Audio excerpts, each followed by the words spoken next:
전세계 유일무이 배구 우승 청구사, 우리의 영원한 배구 여제. 오늘의 좋은 놈은 배구 선수 김연경입니다. 우월한 유전자. 김연경의 큰 키는 조부모님과 부모님으로부터 물려받았다고 하죠. 일단 어머니의 키가 김다미와 동일한 170, 외할아버지는 강동원과 동일한 185, 친할아버지 또한 서인국과 동일한 180이 넘었다고 하죠. 참 부럽습니다. 배구 입문. 엄마를 따라 배구를 배우는 큰언니의 체육관에 가게 되면서 배구를 접하게 되었고, 스파이크를 하는 언니의 모습을 보고 배구를 하겠다고 결심을 합니다. 하지만 부모님은 배구를 배우는 언니의 힘든 모습을 보고 반대를 했지만 그녀는 포기하지 않고 설득 끝에 초등학교 4학년에 배구를 시작하게 됩니다. 플레이 스타일. 유년 시절 작은 키로 인해 공격수가 아닌 세터를 맡았으며 지금이야 192cm의 장신을 자랑하지만 비교적 작았던 키로 인해 학창시절 내내 고민이 많았다고 합니다. 하지만 크지 않았던 김연경의 키가 고등학교에 올라가자 거짓말처럼 쑥쑥 자라면서 수비를 전전하던 포지션에서 레프트 공격수로 포지션을 바꾸게 됩니다. 유년 시절 작은 키로 인해 수비 포지션을 많이 맡았던 그녀는 2년 사이에 키가 급격히 컸음에도 안정적인 리시브와 디그 등 수비 능력을 잃지 않으며 고등학교 시절 배구 센스를 더해 위치를 가리지 않는 공격과 강한 서브를 내세우며 훌륭한 완전체 선수로 떠오르게 됩니다. 데뷔. 오랜 시간 홀로 고군분투했던 땀과 노력이 빛을 보게 됩니다.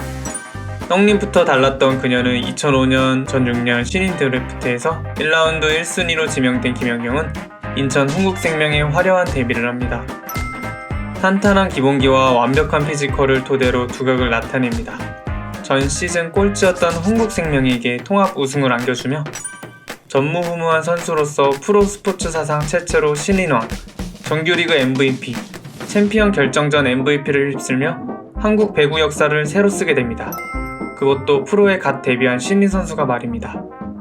그 이후 2008년, 2009년까지 국내 리그에서 선수 생활을 하며 3번의 정규리그 MVP와 3번의 챔피언 결정전 MVP를 수상하며 20대 초반에 국내 배구 코트를 점령합니다. 도장 깨기. 그녀에게 딱히 전성기라 할 것도 없는 게 데뷔와 동시에 배구 리그를 씹어먹었기 때문에 김연경의 족수가 없었죠. 늘 최정상급 선수였기에 2009년 5월 소속팀 흥국생명의 도움을 받아 일본의 여자 배구팀 JT 마블러스와 2년 계약을 맺고 일본 진출을 하게 됩니다.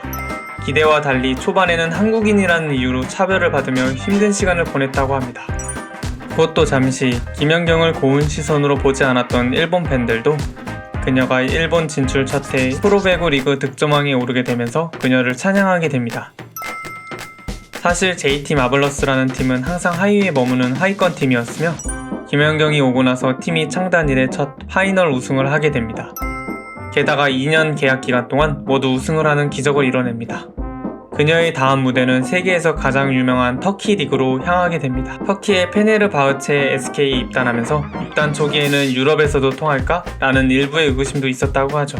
하지만 거짓말처럼 데뷔 첫 시즌에 MVP와 득점왕을 수상하게 되면서 유럽인들의 의구심을 잠재우죠.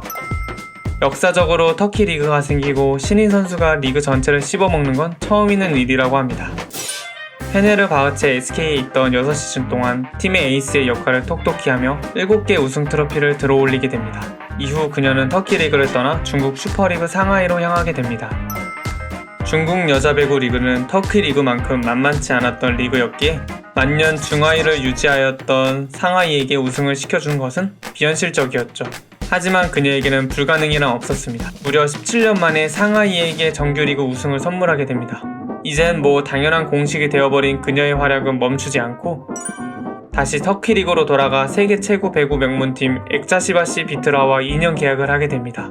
당시 동양인 선수로는 이례적으로 주장을 맡게 되면서 당연히 정규리그 우승과 챔피언 결정전 준우승 등 그녀는 보답이라도 하듯 팀에게 많은 우승을 안깁니다.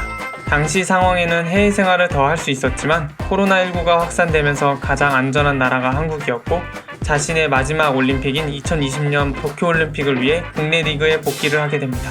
애국심. 그녀의 애국심은 남달랐죠. 터키 리그에서도 출전할 때마다 태극기를 새겨놓은 팔토시를 하고 경기를 뛰었으며 그녀는 대한민국 광복 72주년이었던 광복절에는 일본 신발 브랜드를 가리기 위해 대한독립 만세를 직접 적어 붙이고 경기를 뛰었다고 합니다. 역시 잘 되는 사람은 이유가 다 있는 것 같습니다. 너무 길어 2부에서 이어서 하도록 하겠습니다. 끝.